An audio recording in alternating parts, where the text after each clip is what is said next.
मेरे प्यारे दर्शकों को देश के सबसे पसंदीदा डिबेट शो देश की बहस में दीपक चौरसिया का नमस्कार। कन्याकुमारी से क्षीर भवानी तक, कोटेश्वर से कामाख्या तक, लक्षद्वीप से लेह तक, जो सबसे बड़ा मुद्दा होता है उसमें हम आपकी राय जानकर चुनते हैं देश की बहस का विषय। बहस की दशा और दिशा भी आपके माध्यम से तय होती है। साथ ही शो में आप और हमारे एक्सपर्ट पैनल मंच को साझा करते हैं और देश में हो रही सबसे बड़ी हलचल पर बेबाकी से अपनी बात रखते हैं। तो आइए शुरू करें देश की बहस माननीय जनता और मेहमानों के साथ। आज आपने देश की बहस का जो मुद्दा तय किया है वो है ट्रैक्टर मार्च रोकने पर क्या मानेंगे किसान। इसे 70% लोगों ने वोट देकर देश की बहस का मुद्दा बनाना चाहा है। दिल्ली की सीमाओं पर पिछले 55 दिनों से आंदोलनकारी किसान डटे हुए हैं, जबकि गणतंत्र दिवस नजदीक है और किसान 26 जनवरी को ट्रैक्टर मार्च कर अपना विरोध जताने के लिए अड़े हुए हैं। ऐसे में पुलिस और प्रशासन लगातार किसानों को समझाने की कोशिश कर रहे हैं, लेकिन इस बीच बीजेपी और कांग्रेस में कृषि कानूनों को लेकर वार पलटवार का दौर तेज हो गया। दूसरी ओर आज सुप्रीम कोर्ट द्वारा गठित कमेटी ने भी पहली बैठक की और 21 जनवरी को किसानों से यह कमेटी बातचीत भी करेगी। सवाल उठता है कि किसान आंदोलन करीब 2 महीने से जारी है, लेकिन ना ही राजनीति थम रही है, ना ही समाधान का रास्ता दिख रहा है। अब आगे क्या?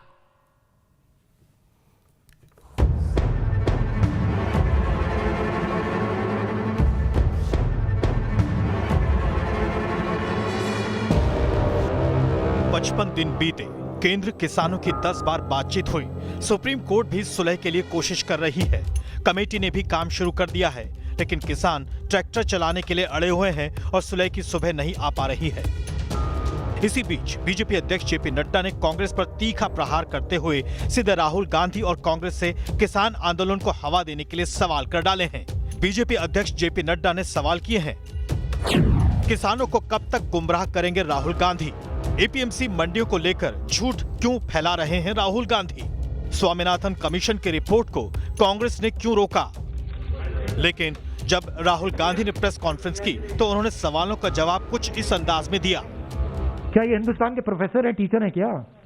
उनका क्यों जवाब दूं मैं? कौन होते हैं वो? मैं हिंदुस्तान का जवाब देता हूं, किसान का जवाब देता हूं। किसान मुझसे कोई भी सवाल पूछे जवाब दूंगा। राहुल गांधी ने सुप्रीम कोर्ट पर भी 2 टूक जवाब दिया। सुप्रीम कोर्ट पे मैं टिप्पणी नहीं देना चाहता हूं, बट सुप्रीम कोर्ट की रियलिटी पूरे हिंदुस्तान को दिख रही है। लेकिन किसान नेताओं ने भी साफ कर दिया है कि उन्हें किसी राजनीतिक दल का समर्थन नहीं चाहिए। न हम किसी से समर्थन मांग रहे हैं और न किसी का समर्थन चाह रहे हैं। सुप्रीम कोर्ट द्वारा गठित की गई कमेटी की पहली बैठक के बाद 21 तारीख को कमेटी किसानों से बात करेगी, जबकि किसान पुलिस की बैठक में ट्रैक्टर मार्च पर बैठक आगे जारी रहेगी। लेकिन 26 जनवरी को जहां देश एक तरफ गणतंत्र दिवस मना रहा होगा, उसी दौरान ट्रैक्टर मार्च निकालने पर किसान पीछे हटने को तैयार नहीं है। ट्रैक्टर रैली के लिए क्या रूट आपने तैयार किया? क्या आपसे बात? हम रिंग रोड पर रहेंगे, जो आउटर रिंग रोड है उस पर हम रहेंगे। इस बीच गृह मंत्री अमित शाह ने दिल्ली पुलिस के किसान आंदोलन को शांतिपूर्ण बनाए रखने के लिए सराहना की है। हर चुनौती का सामना दिल्ली पुलिस ने बखूबी किया है। देश की बहस में मंथन हो रहा है कि 55 दिन बीत गए। सुप्रीम कोर्ट भी सुलह कराने की कवायद में कमेटी गठित कर चुकी है और कमेटी अपना काम कर रही है, लेकिन किसान और केंद्र के बीच अब तक बातचीत का ट्रैक्टर चल भी रहा है और राजनीतिक हलचल भी। सवाल है, ऐसा कब तक? और देश की बहस में हमारा आज का सवाल इसी से जुड़ा हुआ है। गणतंत्र दिवस की सुरक्षा और गरिमा भंग नहीं होनी चाहिए, हम ये सवाल पूछ रहे हैं। हाँ या ना में आप जवाब दीजिए। आप शो के दौरान इस मुद्दे पर अपनी राय हमारी वेबसाइट पर दे सकते हैं, हमारे मोबाइल ऐप को डाउनलोड कर सकते हैं, जिसे डाउनलोड करना बेहद आसान है। हमारे ट्विटर हैंडल पर जा सकते हैं, हमारे फेसबुक पेज पर भी जा सकते हैं। अगर कार्यक्रम के बारे में आपकी कोई राय है, सुझाव है, या आप शो के अंदर शामिल होना चाहते हैं तो छोटा सा वीडियो बनाकर 9711002266 पर हमें व्हाट्सएप कर दें। सीधे सबसे पहले सीधी टक्कर होगी। 2 मेहमान मेरे साथ हैं। कांग्रेस के प्रवक्ता गौरव वल्लभ जी मेरे साथ हैं और भारतीय जनता पार्टी के राष्ट्रीय प्रवक्ता और राज्यसभा सांसद डॉक्टर सुधांशु त्रिवेदी मेरे साथ हैं। मैं बता दूं, हम दोनों को 1-1 मिनट देंगे ताकि कोई एक दूसरे पर ना बोले। मेरी रिक्वेस्ट रहेगी दोनों से कि कोई एक दूसरे पर ना बोले, और साथ ही साथ 1-1 मिनट पे आप अपनी बात कंप्लीट करेंगे। आपका टाइमर चलेगा ताकि किसी को किसी भी तरह की कोई असुविधा ना हो। सबसे पहले डॉक्टर त्रिवेदी, मैं आपसे शुरुआत करना चाहूंगा। मुझे बताइए कि क्या किसानों को ट्रैक्टर मार्च निकालना देना चाहिए? क्या आपको लगता है कि इससे गणतंत्र दिवस की गरिमा भंग हो सकती है? क्योंकि आज तक के इतिहास में कभी ऐसा नहीं हुआ कि कोई पैरेलल मार्च या पैरेलल परेड निकली हो 26 जनवरी के दिन। देखिए, कुछ चीजें राष्ट्र के स्थापित मानबिंदु होते हैं और घनघोर से घनघोर मतभेद में भी यह कार्य नहीं किया जाता। मैं याद दिलाना चाहता हूं, जब लोकतंत्र का गला घोट दिया गया था, मीडिया को बंद कर दिया गया था और सभी लोगों के मूल अधिकार नागरिकों के छीन लिए गए थे, अर्थात आपातकाल में भी कभी हम लोगों ने 15 अगस्त से 26 जनवरी को कोई प्रदर्शन नहीं किया। 15 अगस्त और 26 जनवरी ये गणतंत्र का पर्व है, हर व्यक्ति उत्साह से मनाता है, झंडारोहण किया जाता है। हम लोग अपने अपने संस्थानों में, घरों में, कार्यालयों में, सब जगह झंडारोहण करते हैं, तो इसलिए झंडारोहण करने में कोई समस्या नहीं। परंतु यदि पैरेलल मार्च निकालने की बात करते हैं तो निश्चित रूप से इससे राष्ट्र की गरिमा पर और राष्ट्र की प्रतिष्ठा पर एक असर पड़ता है। और फिर मैं एक और बात कहना चाहता हूं, इसे अन्यथा नहीं लेना चाहिए। ट्रैक्टर मार्च निकाल रहे हैं ना, ट्रैक्टर कितने किसानों के पास है? केवल 43 लाख किसानों के पास, और आंदोलनकारी किसान खुद कहते हैं 62 करोड़ किसान हैं। तो कभी उनका भी तो विचार करिए जिन्होंने कभी ट्रैक्टर नहीं देखे हैं, जिनके पास गाय बैल की जोड़ी तक ढंग से नहीं है। और इनकी गौरव वल्लभ जी की पार्टी कहती थी 2/3 किसानों के पास 2 जून का खाना नहीं है, तो वो किसान है या जो 6 महीने का राशन लेके बैठे हुए वो समान किसान। ठीक है, सीधे गौरव जी सवाल, क्या आपको लगता है कि ये ट्रैक्टर मार्च होना चाहिए? क्योंकि जो सवाल सुधांशु जी ने उठाए हैं उसमें भी एक लॉजिक है कि भाई राष्ट्रीय मान्य परंपराओं के साथ किसी भी तरह का सम्मान ना हो। आज सिख फॉर जस्टिस वाले धमकी दे रहे हैं कनाडा के अंदर बैठकर कि भाई हम तो बिजली काट देंगे, हम तो बवाल करेंगे, और आपने देखा है उनके समर्थन वाले पोस्टर लगे थे कुछ ट्रैक्टरों पर जब पिछली बार ट्रैक्टर मार्च हुआ था। देखिए, गणतंत्र का पर्व हर हिंदुस्तानी के लिए, हर देशवासी के लिए सर्वोपरि है। हर देशवासी उसको मनाना चाहता है। किसान भी तो यही कह रहे हैं कि भाई ट्रैक्टर पे हम कोई हमारी यूनियन का झंडा थोड़ी लेके जा रहे हैं, हम तो भारत का तिरंगा लेके चल रहे हैं। और किसान भी यही कह रहे हैं कि भाई कोई सरकारी कार्यक्रम, कोई परेड, उसमें कोई डिस्टर्बेंस की कोई बात ही नहीं हो रहा। हर व्यक्ति तिरंगा लेके चल रहा है। मुझे याद है, मैं 8वीं 9वीं में पढ़ता था, हमारी स्कूल के सब हम बच्चे साइकिल पे मार्च निकाला करते थे 26 जनवरी के दिन। सुधांशु जी, शायद आपको ऐसा अनुभव नहीं हुआ। और अपने साइकिल के आगे एक छोटा सा तिरंगा मिलता था स्कूल में, वो बांध के साइकिल से पूरे शहर में घूमते थे, छोटा शहर था। तो किसान अगर गणतंत्र मनाना चाह रहे हैं तो आप कितनी घबराहट क्यों है? वो ये बताना चाहते हैं आपको कि जो आपने उनके लिए अपशब्द उपयोग करे, पाकिस्तानी, खालिस्तानी, चीनी, हलवे, वो हलवे नहीं है, वो पाकिस्तानी नहीं है, वो खालिस्तानी नहीं है, वो इस महान देश के महान नागरिक है, वो हमारे अन्नदाता है। वो ठीक है बता रहे हैं। गौरव जी, आपका 1 मिनट पूरा हुआ। इसी सवाल को लेकर सुधांशु जी के पास चलते हैं। सुधांशु जी, क्या वाकई भारतीय जनता पार्टी के प्रवक्ताओं ने उन आंदोलनरत किसानों को यह संज्ञा देकर उनका अपमान किया? देखिए, हमने किसी को संज्ञा नहीं दी, मगर सिर्फ 2 तथ्य सामने रखे। महात्मा गांधी की वॉशिंगटन डीसी में प्रतिमा, जो भारत की एम्बेसी के पास मैसाचुसेट्स एवेन्यू में है, अपमानजनक व्यवहार किया गया और तथाकथित खालिस्तान का झंडा फहराया गया और गांधी के स्वयंभू उत्तराधिकारियों के मुंह से चू नहीं निकला। क्या यह सत्य नहीं है कि जब आंदोलन शुरू हुआ तो इस तरह का एक वक्तव्य आया था कि इंदिरा गांधी को हमने खत्म कर दिया था, अब मोदी को भी देख लेंगे? अरे मेरे भाई, इंदिरा गांधी का नाती चल रहा है, क्या हो गया? इंदिरा को भी भूल गए, गांधी को भी भूल गए। इतना जरूरत के वक्त पर राजनीति के हिसाब से वल्दियत, कैफियत बदलनी नहीं चाहिए। इस विषय के ऊपर मैं आपसे कहना चाहता हूं। दूसरा, जो गौरव वल्लभ जी ने कहा, अच्छी बात, मान्यवर, हम लोग मार्च नहीं निकालते थे, प्रभात फेरी होती थी सुबेरे सुबेरे, उसे रैली शब्द नहीं कहते थे, प्रभात फेरी होती थी और वो संस्थान से लेके और वो बच्चे निकालते थे स्कूल के। प्रभात फेरी किसान नहीं निकालते थे, और निकालिए, उसमें भी कोई समस्या नहीं, प्रभात फेरी निकालिए, प्रभात फेरी स्थापित शब्द है, रैली क्यों है? ठीक है, रैली क्यों गौरव वल्लभ जी? और आपको नहीं लगता कि अगर किसानों को इस तरह से पॉलिटिकल मोहरा बनाया जाता रहा जैसा दिखाई दे रहा है, आपको नहीं लगता उससे समाधान का रास्ता नहीं निकलेगा? अन्नदाता उल्टे और परेशानी होंगे और इस ठंड में बैठे रहेंगे, क्योंकि ये ऐसा लग रहा है कि कांग्रेस सत्ता पक्ष और विपक्ष का खेल सा बन गया है। दीपक जी, मुझे ये नहीं पता कि माननीय सुधांशु जी माननीय गृह मंत्री का इतना अपमान टीवी शो में आके क्यों करते? ये कह रहे हैं वहां खालिस्तानी के झंडे लग रहे थे। अरे माननीय गृह मंत्री जी को बताइए ना, और जो देशद्रोही है उसको जेल में डालिए ना। आप कह रहे थे पीस फॉर जस्टिस, पता नहीं कोई संगठन का आपने नाम लिया, कि वहां की हमने देखा। अरे माननीय गृह मंत्री को बताइए, क्यों नहीं आप उनको ये रिपोर्ट देते, क्यों नहीं कार्रवाई कराते? जहां किसान बैठे हैं, भारत में बैठे हैं, गृह मंत्री के पास रिपोर्ट नहीं है और आपके पास है। दूसरी बात, गणतंत्र का पर्व मनाने में आपको इतनी क्या असुविधा है?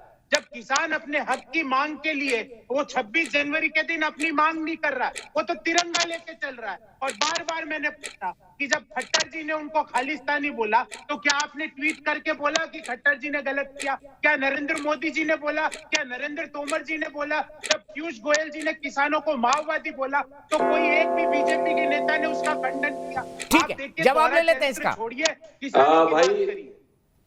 कोई तकनीकी कारण से यदि इनको सुनाई ना पड़ा हो, मैंने कब कहा कि वहां खालिस्तान के झंडे थे? मैंने तो कहा वॉशिंगटन डीसी में राष्ट्रपिता महात्मा गांधी की मूर्ति पर अपमान करते हुए तथाकथित खालिस्तान का झंडा लहराया गया, जिसके बारे में उद्घाटन करते 2008 में गई थी सोनिया गांधी। एक विज्ञापन निकल गया था, कुछ भाई डिफेमेशन सूट किए थे $100 मिलियन का, $100 मिलियन का डिफेमेशन सूट। और यहां महात्मा गांधी की प्रतिमा के ऊपर हो गया चुप्पी। अब अगर इस पर सुनाई पड़ गया हो गौरव वल्लभ जी, तो अब इसका जवाब दे दीजिएगा। और इंदिरा जी की हत्या के बारे में जो बोला गया था उस पर क्यों साफ सुन गया आपको, इस पे बोल दीजिएगा। हमने तो कभी नहीं कहा, परंतु यह भी मान लीजिएगा कि वो जिनको आप कह रहे हैं माओवादी नहीं बोला, ये वारावारा राव तो इंदिरा जी की सरकार में 3 बार जेल गए थे। राजीव गांधी नरसिम्हा राव तो छोड़ दीजिए, ये आपको कब से तथाकथित बुद्धिजीवी लगने लगे? गजब है भाई, आपकी सरकार में वो नक्सलवादी है और हमारी सरकार में आते ही वो बुद्धिजीवी हो जाते हैं। इस प्रकार का जो आप विचित्र कार्य करने का प्रयास कर रहे हैं, और क्या लेना देना है सीए के आंदोलनकारियों और इस किसान आंदोलन के? ठीक है गौरव वल्लभ जी, सवाल तो ये बनता है कि सीएए के आंदोलनकारियों के समर्थन में वहां पर पोस्टर दिखाई दिए, वरावरा राव के समर्थन में पोस्टर दिखाई दिए, और मैं संगठन का नाम लेता हूं, वो भारतीय किसान यूनियन एकता उग्रा ने वो पोस्टर लगाए थे और उन्होंने माना और उन्होंने एक चार्टर भी पेश किया कि इस किसान आंदोलन में हम शामिल हैं। उनको किसी ने किसान आंदोलन से हटाया नहीं अभी तक।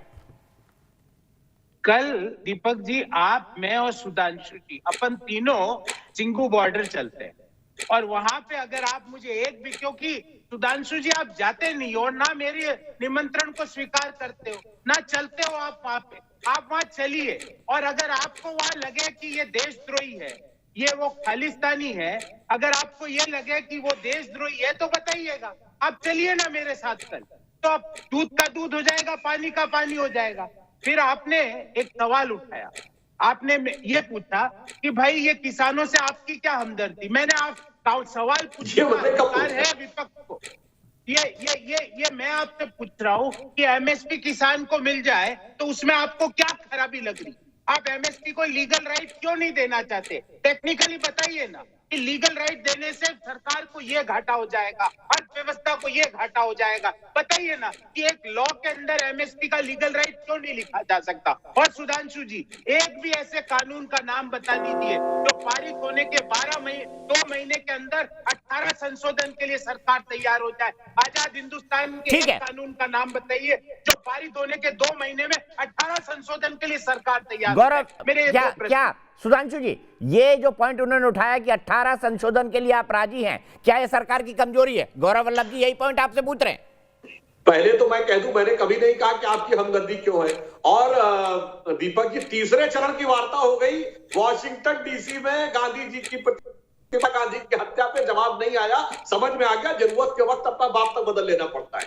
खैर, अब मैं बता रहा हूं कि आपने संशोधन की बात कही तो मान्यवर, इस प्रकार के तर्क जो लोग देते हैं तो 100 से अधिक संशोधन भारत के संविधान में हो चुके हैं 70 साल से कम के समय में, यानी हर 8 महीने में एक संशोधन हुआ है, तो उसके हिसाब से संविधान बदल देना चाहिए। इसलिए कम से कम जिन्होंने 56 साल इस देश में हुकूमत की है उनको इस प्रकार के अवैज्ञानिक, अतार्किक और मूर्खतापूर्ण शब्द नहीं करने चाहिए। मैं व्यक्तिगत रूप से जानता हूं कि गौरव वल्लभ जी पढ़े लिखे प्रोफेसर हैं, परंतु अब मजबूरी है कि राहुल गांधी को डिफेंड कर रहे हैं तो ये बोलना पड़ता है। और मैं एक और बात को, एमएसपी लीगल की बात, तो रणदीप सुरजेवाला जी ने यह कहा कि यह नियम बनाने का केंद्र को अधिकार ही नहीं था, यह नियम बनाने का अधिकार राज्य सरकार को है। अब आप बताइए, यदि आप रणदीप सुरजेवाला की बात से सहमत हैं तो आप राज्य में बनवाइए, और अगर आप हमसे कह रहे हैं तो कहिए सुरजेवाला ने गलत बोला।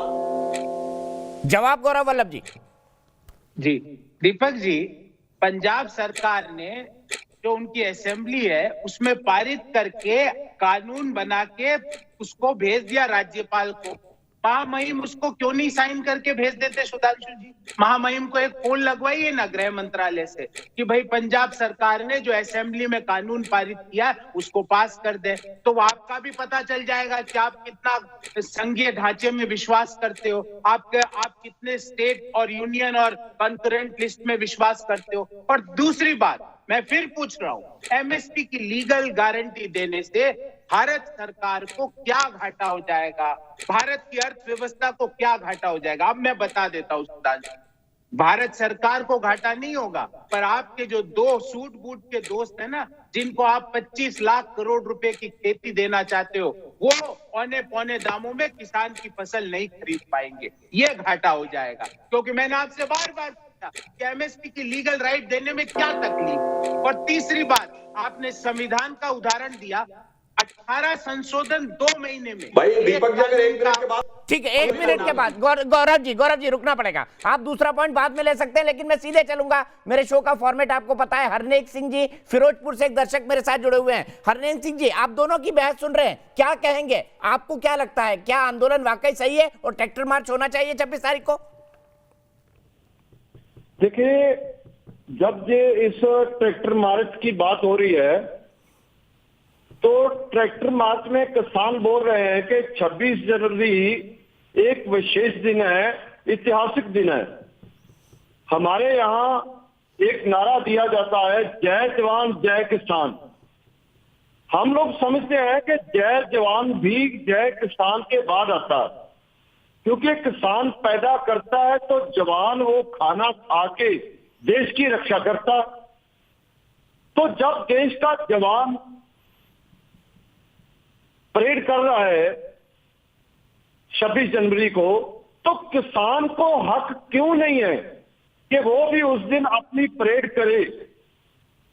ठीक है सिंह साहब, आपके इसी पॉइंट से मैं बात आगे बढ़ाऊंगा, लेकिन सुधांशु जी वापस डिबेट में लौटते हुए, उनका जो तर्क है हरनेक सिंह जी का, वो तर्क अपनी जगह वाजिब है, लेकिन वो बार बार आपसे ये पूछ रहे हैं कि एमएसपी की लिखित गारंटी देने में सरकार को प्रॉब्लम क्या है, और क्या वाकई ये कृषि कानून दो व्यापारियों को, जो ये कहते हैं अडानी अंबानी, और जो इनकी कोरस होता है बाद में बाकी राजनीतिक दलों का, उनके लिए लाए गए हैं? एमएसपी यथावत है, सरकार ये लिखित गारंटी दे रही है, कोई समस्या नहीं है, और एमएसपी के ऊपर चीज खरीदी जा रही है। एमएसपी से कम पे बिक रही हो तो मंडी में बेचिए, ज्यादा मिल रही हो बाजार में तब जाके बेचिए। और ये बताइए, डीजल को तो कर दिया खुले बाजार के हवाले, 91 के बाद सारी व्यवस्थाएं खुले बाजार के हवाले, और आप कह रहे हैं कि एमएसपी जो है, भाई सरकार बाजार में मूल्य नहीं तय कर सकती, सरकार अपना मूल्य तय कर सकती है। आप ये तय कर सकते हैं कि साहब हम कितनी तनख्वाह देंगे, बाहर वालों को कितनी तनख्वाह मिलेगी वो अलग है। और दूसरी बात, ये तो ऐसे कहते हैं, अंबानी अडानी 2014 से पहले तो रेडी पटरी वाले थे, उसके बाद बड़े हो गए। ये बताइए, रिलायंस ने अभी निकाला था शरद पवार के जन्मदिन के ऊपर, हमारे लिए निकाला कि आपकी सरकार के लिए निकाला? और दूसरी बात, अडानी को सबसे पहले एफसीआई का प्रोक्योरमेंट कब मिला? 2005 में मिला, यूपीए 1 सरकार में मिला, 7 राज्यों के लिए मिला, और 15 साल के मिले 2007 से 22, और 12% एश्योर मुनाफे के साथ मिला। अब आप समझे। और दुनिया की सबसे बड़ी मल्टीनेशनल फूड की नेस्ले और दूसरी पेप्सी, दोनों को अब लेके आए हिंदुस्तान में।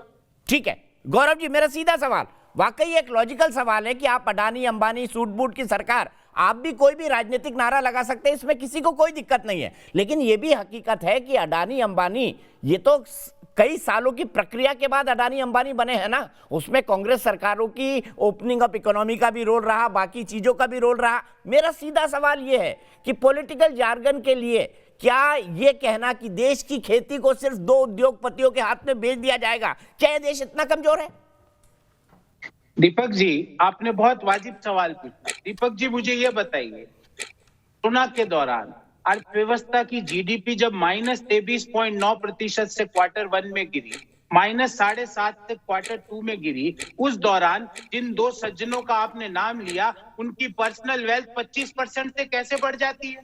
उस गति से पिछले 6 साल में दूसरे उद्योगपतियों की वेल्थ क्यों नहीं बढ़ती है? मैं आपसे वाजिब सवाल पूछ रहा हूँ और ये द इकोनॉमिस्ट का डाटा दे रहा हूँ। कि ये जो दो सज्जन है, जो प्रधानमंत्री के एक राइट में है, एक लेफ्ट में, ये दो सज्जन की संपत्तियां क्यों बढ़ती है? क्यों दूसरे उद्योग घराने नहीं है क्या देश में? उनसे बड़े हैं पर उनकी संपत्तियां नहीं बढ़ती है। देश के और उद्योगपति को कोई फायदा नहीं होता है। सारे ठेके हवाई जहाज से लेके कोयला तक, आप समुद्र से लेके आप देख लो रेलों तक, सारी चीजें दो जनों को ही क्यों मिलती है? क्या दो जनों का ही, दो उद्योगपतियों का ही देश में हक है क्या?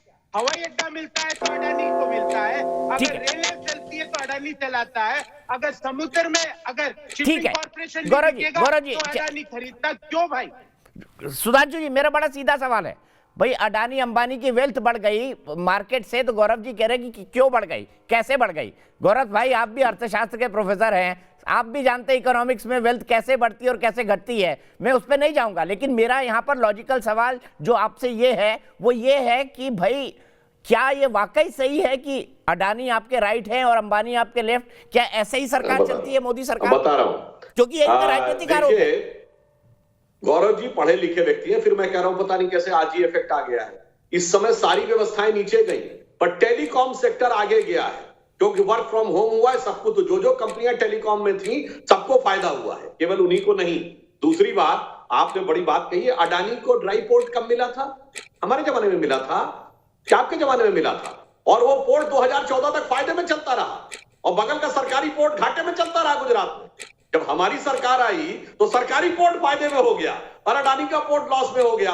और जहां तक आपने अंबानी की बात कही, तो 1970 के दशक में पॉलिएस्टर रियॉन बनाने का एक्सक्लूसिव राइट, बनाएंगे भी वही, बेचेंगे भी वही, किसने दिया? इंदिरा गांधी ने दिया। उसके बाद 77 में सरकार गई, लौट के फिर आ गई। तो विमल का कपड़ा याद करिए, बॉम्बे डाइंग से ऊपर एक्सक्लूसिव राइट किसने दिया? कांग्रेस की सरकार ने दिया। बीपी सिंह की सरकार आई, शेयर डाउन हो गए रिलायंस के। आपको अर्थशास्त्री है, 91 में जैसे ही चंद्रशेखर की सरकार बनी राजीव गांधी के सपोर्ट से, फिर शेयर अप हो गए और 91 के बाद तो जलवाए जलाल हो गया, सब कुछ माला माल हो गया और यहां हमसे सवाल हो गया। गौरव जी जवाब, ये भी एक हकीकत है, तस्वीर का एक पहलू ये भी है। दीपक जी, मैंने तो एक पॉइंट बाय पॉइंट डाटा दिया। मुझे एक दूसरे औद्योगिक घराने का उदाहरण दीजिए देश के, जिनकी पर्सनल वेल्थ पिछले 6 साल में इनसे आधी भी बढ़ी हो, और रेट की बात कर रहा हूं जो आधी भी गति से बढ़ी हो। मुझे एक उदाहरण दीजिए। मैं आपके चैनल पे सुधांशु जी को चैलेंज करता हूं। अच्छा, मैं दे सकता हूं सर, मैं दे सकता हूं एक उदाहरण। 6 साल में एक बड़े उद्योग में मैं अच्छा, आप कंप्लीट करिए फिर मैं बोलता हूं। जी जी जी, एक भी उदाहरण दीजिए। फिर एमएसपी की बात मैंने इनको बोला, लिखित नहीं, शायद सुधांशु जी ने मेरी बात भी सुनी नहीं। मैंने कहा लीगल गारंटी देने में क्या समस्या है? सुधांशु जी, एमएसपी का मतलब मिनिमम सपोर्ट प्राइस होता है, उसके ऊपर मिलेगा तो किसान को मिल जाएगा। अगर मैं आपके तर्कों को आगे ले जाऊं सुधांशु जी, तो मिनिमम वेजेस क्यों देते हो? आप कहते हो ना हम तो नहीं दे सकते एमएसपी, आपने कहा लीगल राइट नहीं मिल सकता, opening up of the economy है, तो फिर मिनिमम वेजेस की व्यवस्था क्यों करते हो? मिनिमम वेजेस भी हटाओगे क्या थोड़े दिनों में? ये आपके मन में है क्या? ठीक है गौरव जी, मैं सिर्फ एक राइटर जोड़ना चाहता हूं। आपने बताया ना किस किस की संपत्ति बढ़ी। एक व्यक्ति जो टॉप 10 में आ गया है भारत में पहली बार, उसका नाम आधार पूनावाला है, और वो इसलिए क्योंकि सीरम इंस्टीट्यूट ये वैक्सीन बना रहा है, इसलिए उनके शेयर बहुत ऊपर गए, उनकी पर्सनल वेल्थ में वो टॉप 10 पे आ गए। इस फैक्ट को आप भी जानते हैं। सुधांशु जी, एमएसपी की लीगल गारंटी, फिर उसी पॉइंट पर आ जाते हैं। अभी इन्होंने बोला, प्रोफेसर गौरव वल्लभ जी, ये मिनिमम वेजेस क्या कानूनन है क्या? ये भी तो एग्जीक्यूटिव ऑर्डर है ना। अच्छा ये बताइए, ₹100 का नोट लेते हैं तो 100 रुपए के नोट पे रिटर्न गारंटी है ना कि धारक को 100 रुपए देने का वचन अदा करता हूं, कि कानून से पारित है। ये चेक आप लेते हैं, ये लीगल गारंटी है कि कानून से पारित है? क्या बात करते हैं भाई, कानून। अच्छा ये बताइए, किसी चीज का अगर ये मूल्य तय कर दे संसद, तो जय बार मूल्य परिवर्तित होगा तय बार संसद कानून पारित करेगी। इस ढंग के मूर्खतापूर्ण और वाहियात तथ्य कहते हैं। अब दूसरा बताता हूं, यदि आपने कानूनन बना दिया, अभी तो क्या है कि इस तरह के प्रोडक्ट्स में जरा सा पानी गिर गया, नमी आ गई, तो 100 रुपए की चीज 90 रुपए में बिक जाती है। परंतु यदि 100 की 100 में बिकनी है, मैं एक छोटी सी बात पूछता हूं, 20,000 रुपए का मोबाइल है, केवल पन्नी फटी हुई है, कोई ले लेगा 20,000 में? और अगर 20,000 की कानूनी बाध्यता हो तो या तो 20,000 या वो डब्बा हो गया। बेचने वाले को तो मार दिया साहब आपने। इसलिए इस तरह की बात करना किसानों के लिए अत्यंत घातक है, और गौरव वल्लभ जी जैसे अर्थशास्त्री के मुंह से तो सुनना मुझे बहुत आत्मघातक लगता है। ठीक है गौरव जी, आपका जवाब, फिर एक दूसरे मुद्दे की तरफ ले चलूंगा। मेरे पास आखिरी 3 मिनट है, जो राहुल जी ने आज ट्वीट किया है। जी सुधांशु जी, 100 रुपए के नोट पे रिजर्व बैंक का गवर्नर हस्ताक्षर करता, आपने कभी नोट पढ़ा नहीं, उस पे रिजर्व बैंक का गवर्नर अरे सुन तो लीजिए, उस पे हस्ताक्षर करता, और रिजर्व बैंक ऑफ इंडिया का एक्ट संसद से पाया, उसको वो अधिकार दिया गया। आरबीआई एक्ट है भाई साहब, थोड़ा पढ़ लीजिए। दूसरी बात सुन लीजिए, मेरी बात सुन लीजिए।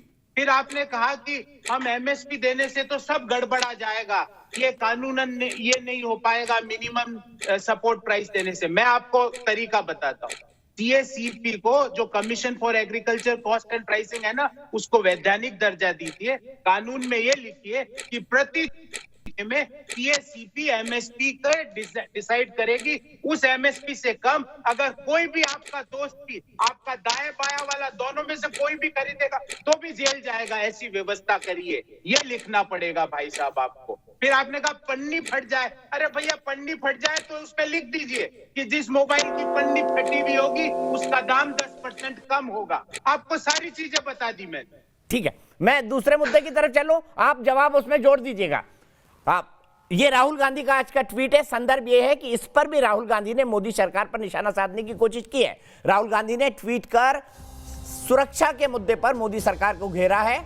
राहुल ने ट्वीट कर मोदी सरकार को घेरने की कोशिश की है सीमा सुरक्षा के मुद्दे पर, और उन्होंने एक अखबार की खबर पोस्ट की है जो अरुणाचल में चीनी कस्बे बनाए जाने की बात कर रहा है। अरुणाचल में चीन के गांव बसाने की खबर शेयर करते हुए उन्होंने ट्वीट करके कहा है कि प्रधानमंत्री जी, आपके वादे का क्या हुआ? सुधांशु जी, क्या अरुणाचल में कोई चीन ने गांव बना लिया है? देखिए, यही तो बहुत बड़ी समस्या है। चीन के साथ करार, चीन के साथ व्यापार करने वालों को गांव ही नजर आता है। जिस इलाके की बात कर रहे हैं वो तो, अगर आप 1959 अगस्त का जवाहरलाल नेहरू का बयान देख लें तो वो पहले ही उस जमाने में मान चुके हैं कि ये इलाका उस जमाने से चीन का है, कोई आज का थोड़ी है। विदेश मंत्रालय ने बयान भी दे दिया। परंतु आधुनिक श्रवण कुमार, चूंकि आज के जमाने में तो लोग अपने माँ बाप को ही भेज देते हैं ओल्ड एज होम में, जो इतना बड़ा आधुनिक श्रवण कुमार है कि नानी की सेवा करने के लिए 7 समुंदर पार जाके 3 हफ्ते के बाद, 7 या 21 दिन के बाद लौट के आए हैं, और अचानक उनको एक बड़ा जबरदस्त ज्ञान प्राप्त हुआ है। उन्होंने आके बोलना शुरू किया, इसमें कुछ भी नया नहीं है भाई। अगर ये बहुत ईमानदार है तो आज तक इन्होंने चीन की कम्युनिस्ट पार्टी के साथ किए हुए अपने करार को अपनी वेबसाइट पे क्यों नहीं अपलोड करते? जवाब दीजिए।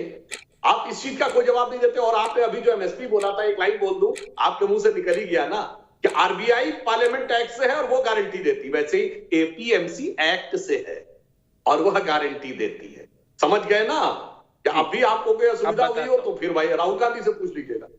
ठीक है गौरव जी, जवाब। अब मेरे ख्याल से आप दोनों का समय भी खत्म हो रहा था जी। अब मुझे बताइए, सीएसीपी क्या कानूनी एक्ट में है क्या भाई साहब? Commission for agriculture cost and pricing जो एमएसपी निर्धारित करता है वो कानूनी एक्ट में नहीं है। आप सांसद होके सुधांशु जी ऐसी बात क्यों कर रहे हैं? पता नहीं क्या कंपल्शन है आपके ऊपर, मुझे समझ में नहीं आया। फिर मैंने आपसे पूछा कि एमएसपी को लीगल राइट देने में क्या समस्या है, आप क्यों नहीं देना चाहते? आप कहते हो हम मिनिमम नहीं देना चाहते। अरे मिनिमम के ऊपर मिलेगा तो बेच देगा। कभी कहते हो क्वालिटी सब स्टैंडर्ड हुई तो कैसे? अरे उसमें लिख दीजिए कि भाई क्वालिटी वाइज ये भाव रहेंगे। उसमें कहाँ दिक्कत है?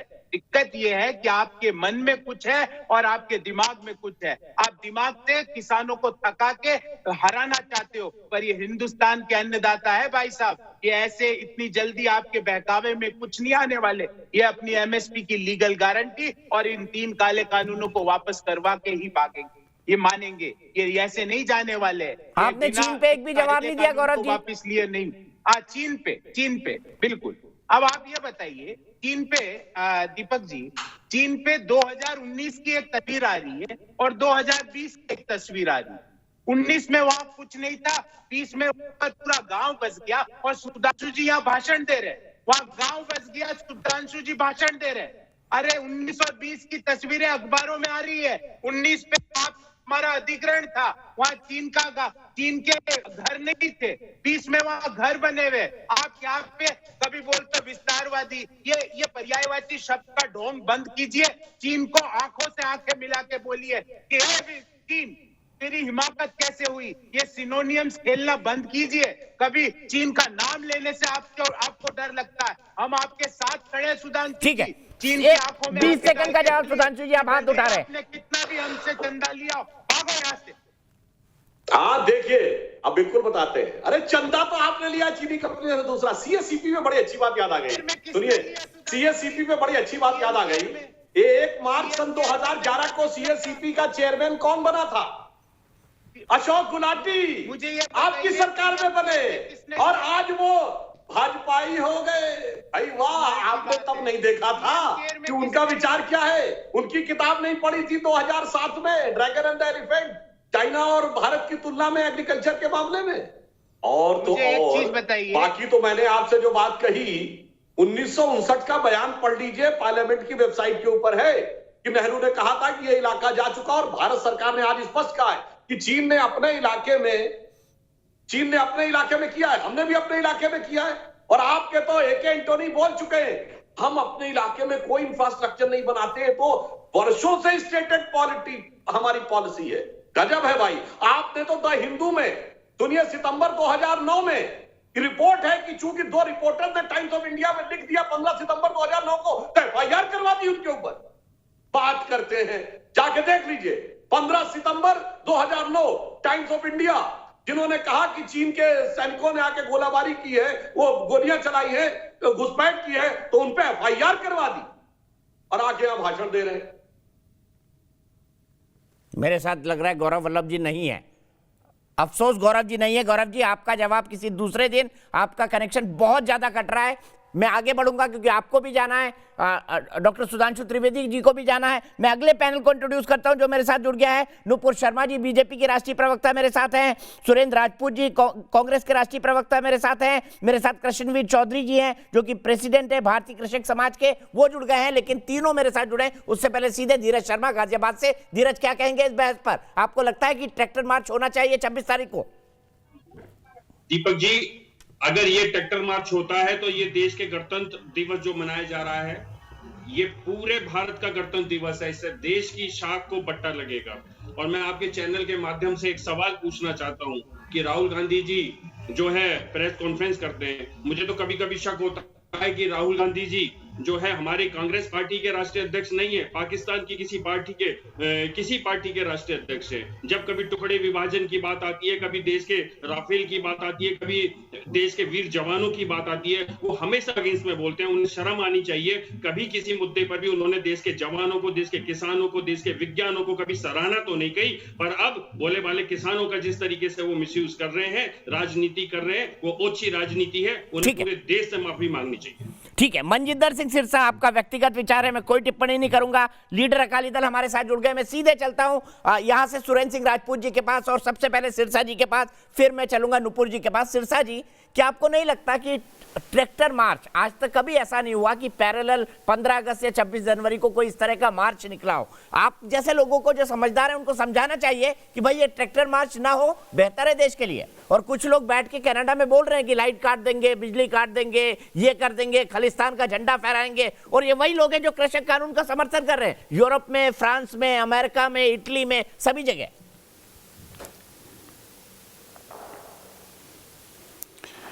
दीपक जी, धन्यवाद, आपने मुझे मौका दिया। पहली बात ऐसा है, अब आपका टीवी चैनल है न्यूज़ नेशन, इस पे बहुत सारे लोग इसकी वीडियो देखते हैं, इस पे खबरें सुनते हैं और आपका समर्थन भी करते हैं अलग अलग टाइम पे। इसका मतलब ये नहीं है वो जो सब कुछ कहते हैं वो आपका टीवी चैनल बोलता है। आप पहले कह देते हैं कि ये विचार हमारे नहीं हैं। ना कोई बिजली काटने का विचार है, ना कोई झंडा फहराने का है, ना कोई तोड़फोड़ करने का है, ना कोई किसी के टकराव में आने का है, और ना ही किसानों ने बड़ा स्पष्ट कह दिया हमारी परेड को पैरेलल परेड नहीं है, हमारा टाइम अलग है। जो उन्होंने किसान जथेबंदियों ने या किसान संगठनों ने अब तक स्पष्ट कर दिया, बहुत क्लैरिटी से उन्होंने बातें 3-4 कही हैं। मैं राज्यपाल जी को सुन रहा था, क्योंकि मैं उनका आधिकारिक स्पोक्स पर्सन तो नहीं हूँ, लेकिन मैं उनकी बात जो सुनी है, उन्होंने 3 बातें स्टेज से कही। एक, उन्होंने ये कहा कि हम कोई किसी पे झंडा लगाने, अपना किसी का उतारने नहीं जा रहे, हम कोई लाल किले नहीं जा रहे, हम कोई पार्लियामेंट की बात नहीं कर रहे, हमारी परेड है, हम 26 जनवरी की परेड में परेड कर रहे हैं 26 जनवरी को, लेकिन परेड के अंदर परेड कर रहे हैं ऐसा तो उन्होंने कहा, हमने नहीं कहा। जो मैंने सुना उन्होंने स्पष्ट कहा, इसको क्लैरिफाई किया।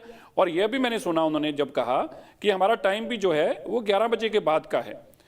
अब सबसे बड़ी पहले विषय ये है, ये सिचुएशन ही क्यों आ रही है दीपक जी? हम बेसिकली क्या एक माहौल बनाना चाहते हैं कि ये देशद्रोही आ गए, देश तोड़ना आ गया, बेसिकली ये माहौल बनाना चाहते हैं और कुछ नहीं है। अब बताइए, आज 60 दिन होने को आ जाएंगे और 2-3 दिन में, तो क्या अभी तक कौन सा देश तोड़ने की बात कर दी? कोई आदमी अमेरिका में, इंग्लैंड में किसी चीज़ पे नारा लगाता है और वो किसान की बात साथ में कह देता है, इसका मतलब ये तो नहीं है कि किसानों का अधिकारित बयान हो गया या किसान जत्थेबंदियों के स्टेज से कभी कहा गया हो, स्टेज ने उसको ना नकारा हो, स्टेज ने यहाँ तक भी स्पष्ट कर दिया हमारा केवल और केवल एक ही एजेंडा है, किसानी और किसानी। अब उसके बाद कोई कुछ बोले जाए, लाइट काटेगा नहीं काटेगा तो पुलिस कार्रवाई करे। हम तो बड़ा स्पष्ट बात कहते हैं। हम अभी मैं आपके टीवी चैनल पे आपकी बातें सुन रहा था, इससे पहले भी अभी बात हो रही थी चीन के मसले को लेके या कुछ भी। हम किसी, अगर मान लीजिए कांग्रेस ने किसानों की सपोर्ट की और उसी टाइम कांग्रेस ने ये कहा कि चीन के मसले पे देश को छोटा दिखाने की बात कही, तो हम, इसका मतलब ये तो नहीं है कि किसान देश को छोटा दिखाने की बात कर रहे हैं, नहीं। हम किसान देश के साथ खड़े हैं, हम देश के साथ खड़े हैं, देश के साथ खड़े रहेंगे, लड़े हैं, मरे हैं, देश के लिए मरेंगे। लेकिन किसानी के साथ, किसानी की बात जब आएगी तो अपने देश के अंदर देश की सरकारों के खिलाफ लड़ाई लड़ रहे हैं, देश के खिलाफ नहीं। ठीक है, तो इसको जो देश के खिलाफ प्रोजेक्ट किया जाता है वो गलत है। सरकार के खिलाफ हर कोई अपनी बात रखता है, ऑपोजिशन की पार्टियां हमेशा अपनी बात रखती हैं और मसलों पे विरोध होना स्वाभाविक है। बीजेपी की सरकार थी तब उनका भी बड़ा, जब नहीं थी सरकार तो उनका भी बहुत सारा विरोध रहता था। और राजनाथ जी खुद किसानी के मुद्दे पे विरोध करते हुए वहां पे यहाँ गए थे, उत्तर प्रदेश में गए थे, तो क्या इसका मतलब देश विरोधी हो गए? ठीक है, क्या भारतीय जनता पार्टी किसानों को देश विरोधी प्रोजेक्ट कर रही है बाहर की शक्तियों के साथ, बाहर की ताकतों के साथ, सिख फॉर जस्टिस से जोड़कर? नुपुर जी क्या कहेंगे आप? नमस्कार दीपक जी, बिल्कुल गलत है। सबसे पहली बात, अगर देश विरोधी समझती भारतीय जनता पार्टी तो लगभग 10 राउंड बातचीत के क्यों करती? देश विरोधी ताकतों से बात कर लेती क्या? जो आज देश की सरकार में कथाकथित तरीके से एक मंत्री पद पे बैठे हुए लोग हैं, हमारे आदरणीय गृह मंत्री तक मिले हैं, तो मैं तो पूछना चाहती हूँ किस तरीके का ये ऑब्जर्वेशन है इन लोगों का। लेकिन आप इस चीज को कैसे झुटलाएंगे? मैं एक अखबार की आपको कटिंग दिखाना चाह रही हूँ और जरा इस पे जरा अगर आपका थोड़ा कैमरा पैन करेगा तो गौर फरमाइएगा। ये है 11 दिन पहले की खबर और ये अखबार में से है जो कहती है, किसान आंदोलन में खालिस्तान के समर्थन का आरोप, भिंडरनवाले की तारीफ करने वाली किताबें बांटी गई। अब आप बता दीजिए मुझे कि ये क्या हो रहा है, क्या है ये? मुझे समझाइए क्या है ये, क्या इसको क्या समझा जाए? और मैं दूसरी बात भी कहना चाहूंगी कि कांग्रेस पार्टी के, ऑल इंडिया कांग्रेस कमेटी के, किसान कांग्रेस के जॉइंट कोऑर्डिनेटर जो हैं, उनका नाम पड़ता है गुरसिमरन सिंह मान। उनका परसों का बयान ये है दीपक जी, और उनको प्रोटेक्टिव बना रखा है कैप्टन अमरिंदर सिंह की पंजाब की सरकार ने। राष्ट्रीय पदाधिकारी है कांग्रेस पार्टी के। उनका बयान ये है, और जो उन्होंने पुलिस में दर्ज कराया है, 9 पीएसओ और एक पायलट कार के साथ चलने वाला आदमी, कि इन प्रोटेस्ट के अंदर खालिस्तानी और भिंडरनवाले सपोर्टर्स के लोगों की कागार बढ़ गई है। तो ये खालिस्तानी सपोर्टर इन किसानों के बीच में क्या कर रहे हैं? तीसरी बात, एक गायक है बड़े, जाके बैठ तो गए थे इनके बीच में, हू हल्ला भी मचाया था, शायद किसानी से कोई लेन देन नहीं है उनका। उनके लिए चलिए जी, एसएडी तो छोड़िए, लेकिन कांग्रेस के खुद के दिग्गज नेता जो सांसद हैं, बारी बारी उन्हें खालिस्तानी बताते हुए कैप्टन अमरिंदर सिंह जो मुख्यमंत्री है पंजाब के, उनसे शिकायतें करते कि इनके खिलाफ एफआईआर दर्ज हो क्योंकि सिक्स फॉर जस्टिस और खालिस्तानियों के सपोर्ट में है। अब मैं आती हूँ ट्रैक्टर रैली की बात। मैं किसकी बात मानूं दीपक जी, बताइए मुझे? मैं उनकी बात मांगू जो संयुक्त किसान मोर्चा या किसान संगठनों के लिए senior advocate Dushyant Dave chief justice Bobde से कहते हैं कि 26 जनवरी को हम कोई ट्रैक्टर नहीं निकालेंगे।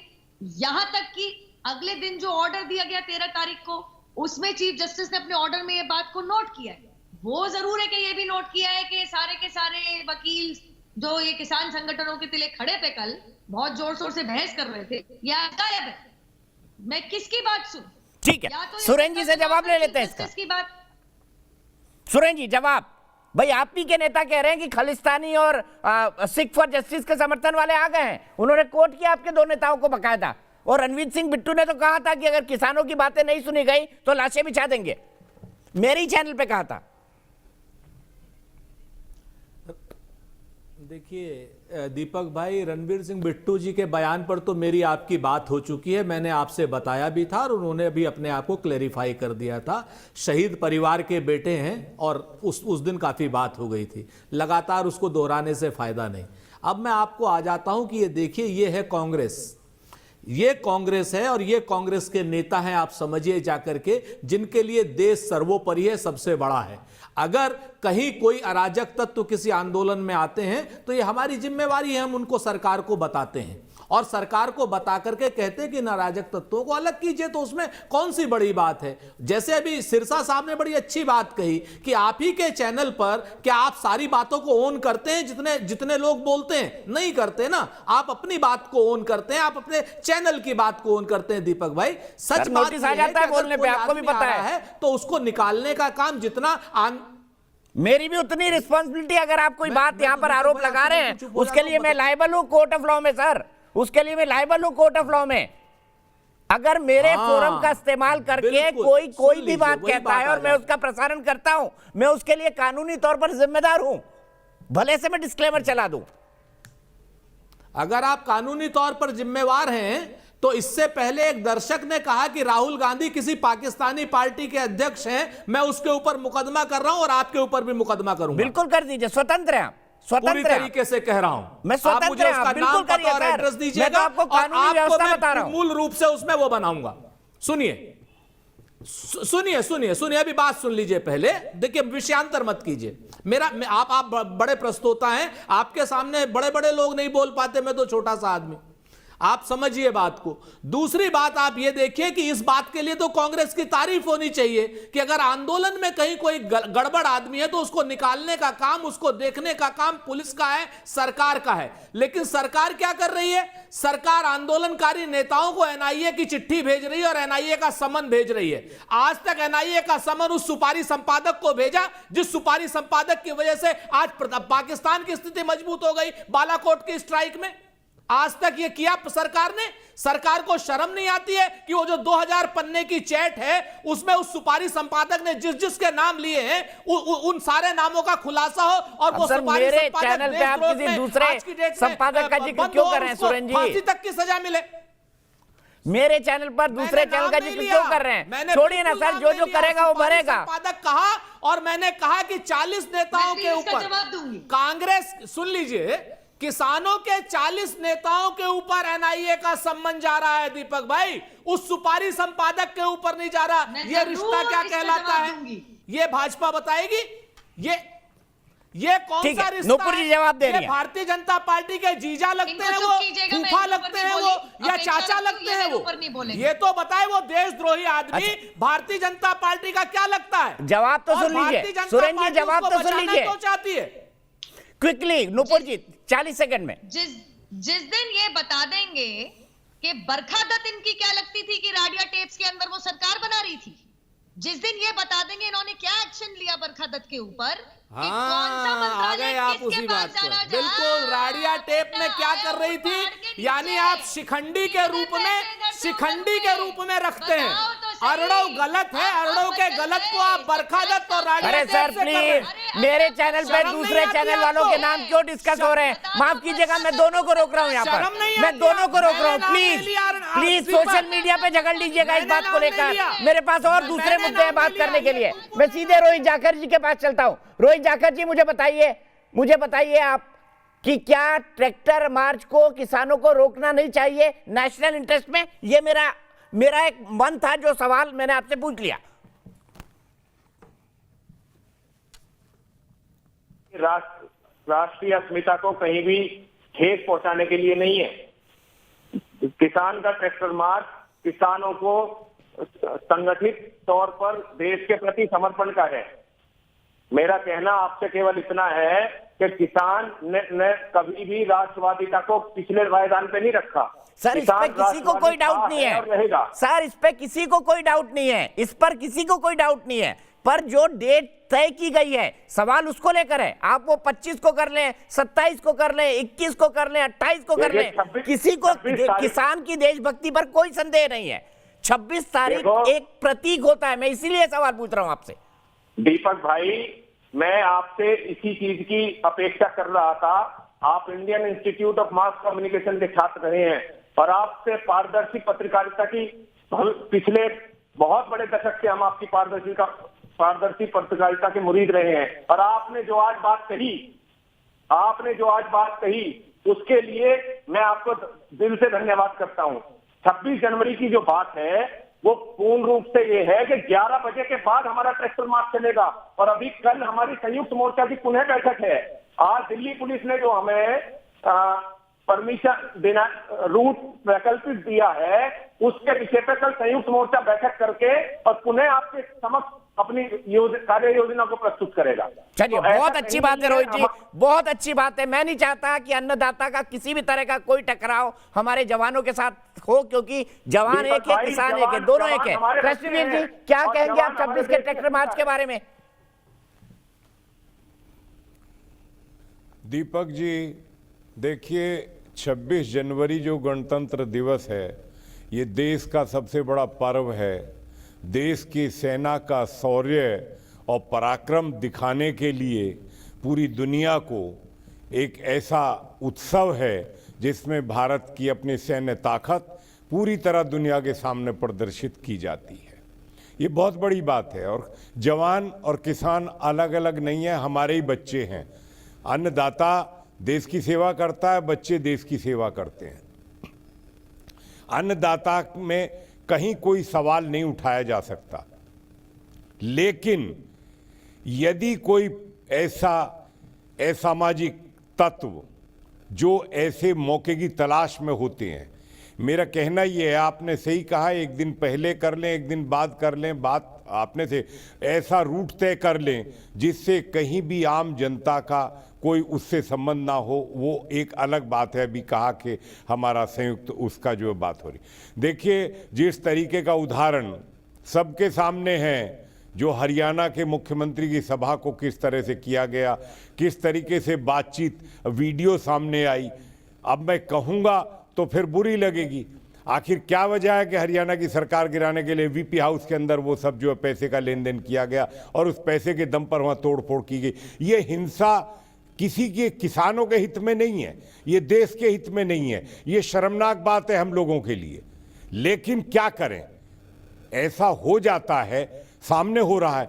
तो ऐसा कोई घटना ना हो देश में दोबारा जिससे किसानों के नाम पर कोई काला कलंक आपने बड़ी बात कही हरियाणा के बारे में। इतनी भर चाहते हैं। चौधरी जी, मैं आपकी इसी बात से शुरू करूंगा कि क्या वाकई में हरियाणा की सरकार गिराने का कोई प्लान था। लेकिन ब्रेक पर जाऊं उससे पहले डॉक्टर विवेक जैन नोएडा से मेरे एक दर्शक जुड़ गए हैं। डॉक्टर विवेक जैन, क्या कहेंगे आप प्रस्तावित ट्रैक्टर मार्च के बारे में? आपका मन क्या कहता है, क्या अन्नदाताओं को निकालना चाहिए ट्रैक्टर मार्च? देखिए sir, in my opinion we are living in a democratic country, तो सबको अपना हक है, सब कुछ कर सकते हैं। बट इन लाइक अभी 26 जनवरी है, जैसा अभी सब लोगों ने बोला कि 26 जनवरी का टाइम ऐसा होता है, कुछ असामाजिक तत्व हो सकता है इस तरफ कुछ ऐसी गतिरोध और ऐसा कुछ प्लान कर सकें, ये उस जो हमारी किसान निकालना चाहते हैं, तो that is not appropriate time I think. और देखिए, जब हम कर रहे हैं, सब लोग चाहते हैं, किसान अपना चाहते हैं कि निकालें सब जो गतिरोध है उनका, but in a good way. आज 55 दिन से वो बिल्कुल अच्छे और पॉजिटिव वे में हम सब यही चाहते हैं, क्योंकि हमारा अन्नदाता है, हमारा पेट उन्हीं के खाने से भरता है, इसलिए उनके प्रति हमारी कृतज्ञता है, उनका सम्मान हो, उनकी बातें मानी जाए। बहस को ब्रेक के बाद शुरू करूंगा, लेकिन दोनों से रिक्वेस्ट है मेरी, नुपुर जी को भी दिखा दीजिए, सुरेंद्र राजपूत को भी दिखा दीजिए। सर, दूसरे चैनल के लोगों का नाम लेके मेरी नौकरी खतरे में मत डालिए, आप दोनों से मेरी बहुत रिक्वेस्ट है प्लीज। अब हम रिफ्रेम करेंगे किसी व्यक्तिगत आदमी का नाम लेने से, लेकिन ब्रेक को बाद हम जारी रखेंगे। कृष्णवीर जी ने जो बात कही है कि क्या वाकई हरियाणा सरकार गिराने का कोई प्लान था, ब्रेक के बाद।